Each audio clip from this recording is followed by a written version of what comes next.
Assalamualaikum warahmatullahi wabarakatuh. Perkenalkan, nama saya Silviana Agustin, mahasiswi Universitas Muhammadiyah Profesor Dr. Hamka, Program Pendidikan Guru Sekolah Dasar Fakultas Keguruan dan Ilmu Pendidikan. Pada video kali ini, saya akan menyampaikan tentang hasil dari proposal skripsi, kerangka skripsi, dengan judul Pengaruh Teknologi Informasi Terhadap Model Pembelajaran Blended Learning pada Siswa Sekolah Dasar di Masa Pandemi COVID. Selamat menyaksikan. Saya akan membahas tentang bab 1, yang mana di dalam bab 1 ada pendahuluan. Yang pertama, isinya ada latar belakang masalah. Saat ini, dunia dikejutkan dengan mewabahnya suatu penyakit yang disebabkan oleh sebuah virus yang bernama corona atau lebih dikenal dengan istilah COVID-19 atau Coronavirus Disease 19.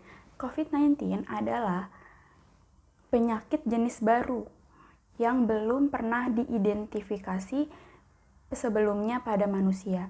Tanda dan gejala umum infeksi COVID-19 antara lain gejala gangguan pernapasan, demam, batuk, dan sesak napas.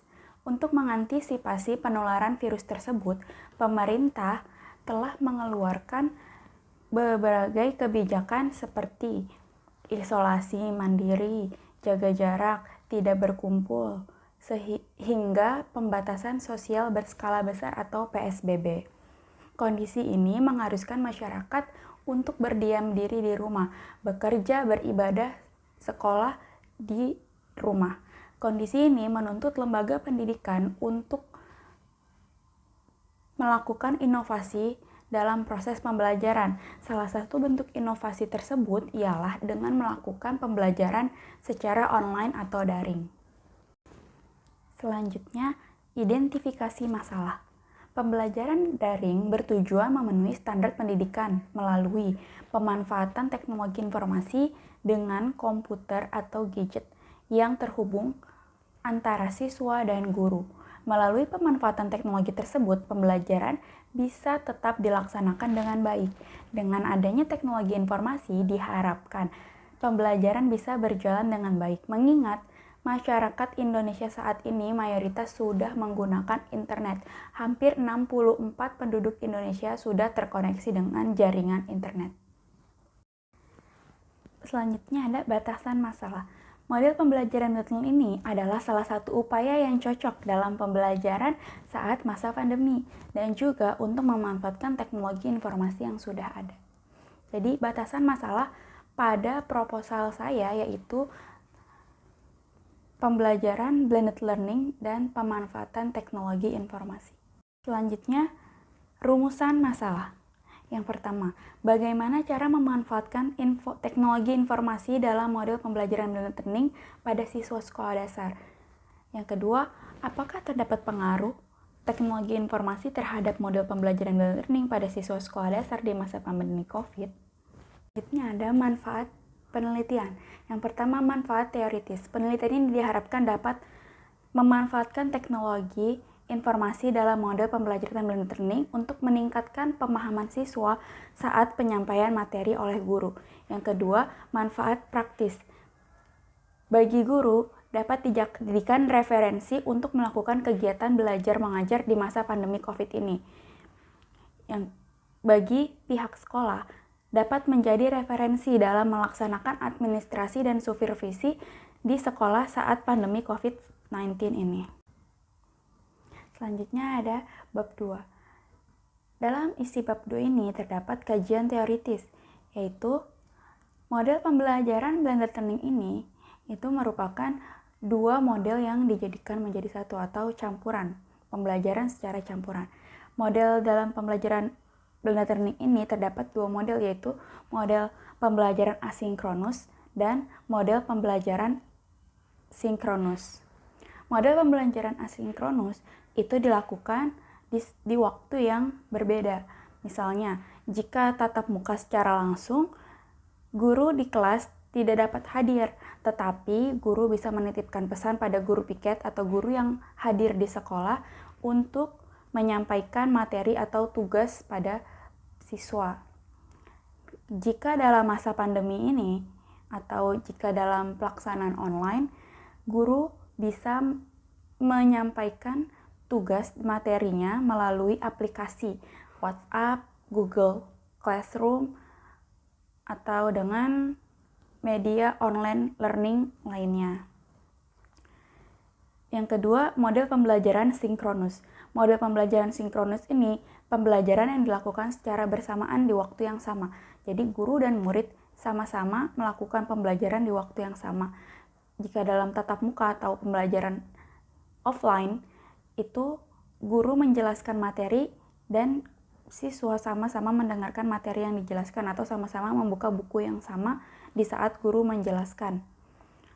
Dan jika dalam masa pandemi ini atau pembelajaran online, guru bisa menyampaikan materi dengan melalui media Zoom, Teamlink, Google Meet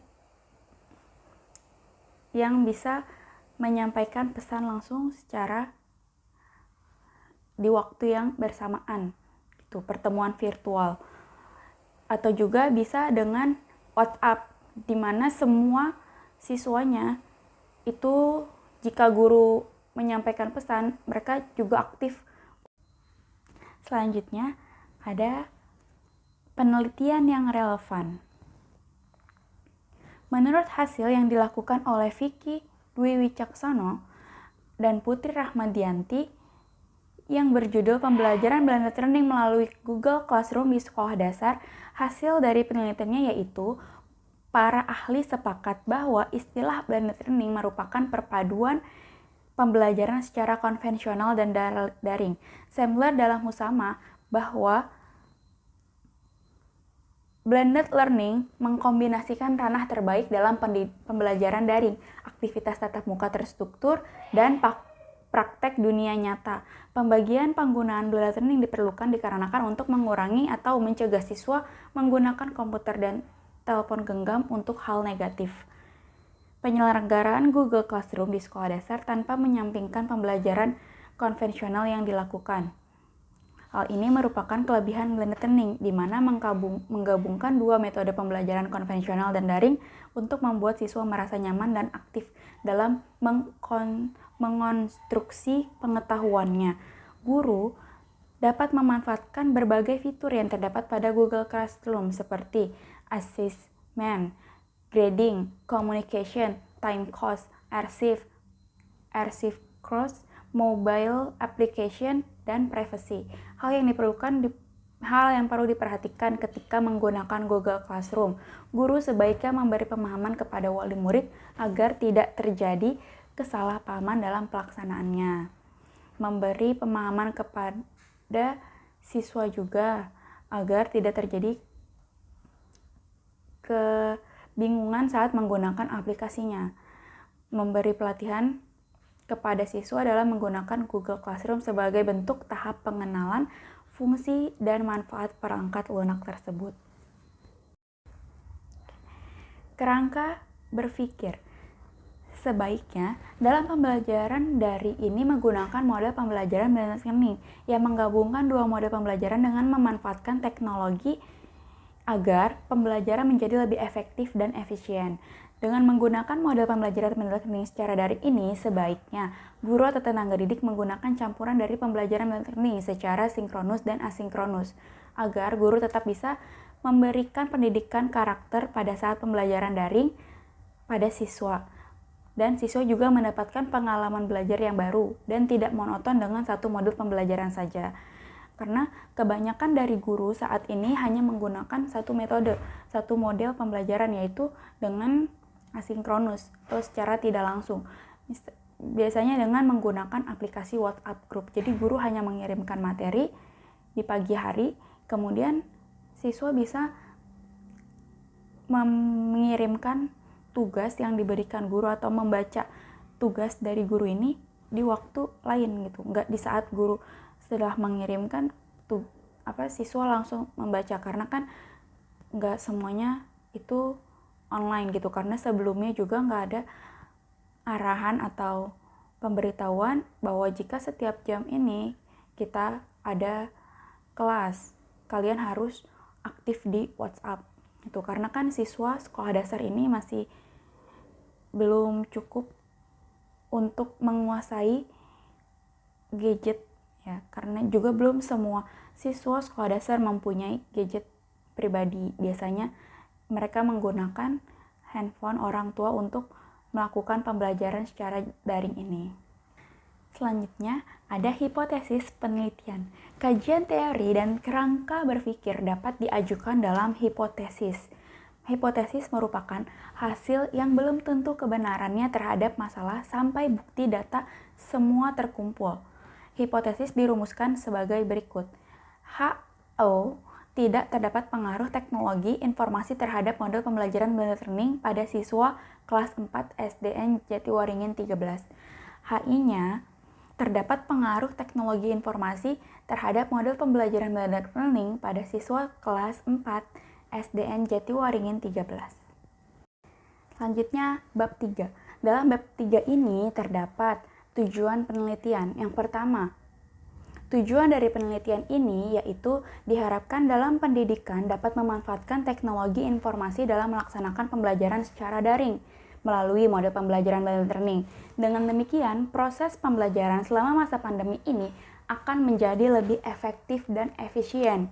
Pembelajaran secara daring ini sudah banyak aplikasi yang dapat membantu selama proses pembelajaran, yaitu dengan menggunakan WhatsApp Group yang bisa dilakukan pada siswa kelas rendah.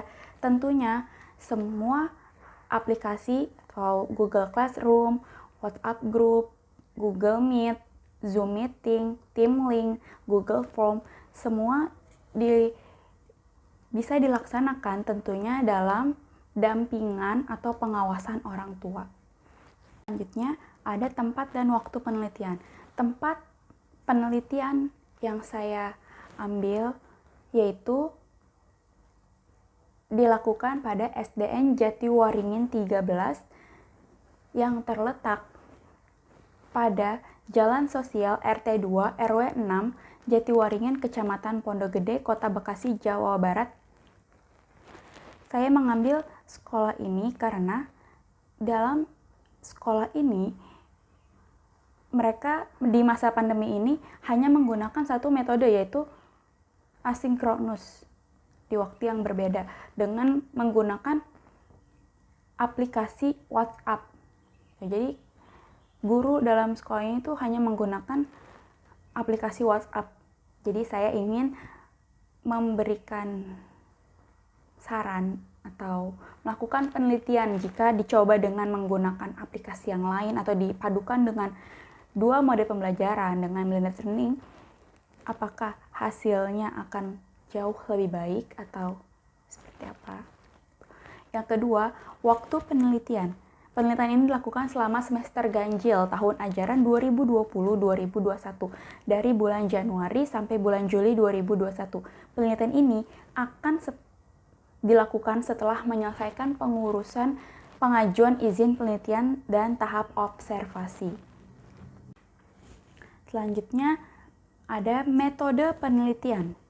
Metode penelitian yang saya digunakan dalam melakukan penelitian ini dengan menggunakan metode kuantitatif. Penelitian kuantitatif adalah penelitian ilmiah yang sistematis terhadap bagian-bagian dan fenomena serta kualitas hubungan-hubungannya dengan desain eksplanasi menggunakan dua kelas. Pada kelas tinggi yaitu dengan cara satu kelas sebagai kelas eksperimen dan satunya kelas lagi sebagai kelas kontrol. Maksudnya dua kelas ini yang dilakukan hanya pada kelas tinggi yaitu kelas 4. Satu kelas sebagai kelas eksperimen yang digunakan dengan pembelajaran menggunakan model pembelajaran blended learning, yang kelas kontrol hanya menggunakan metode pembelajaran yang ada sebelumnya.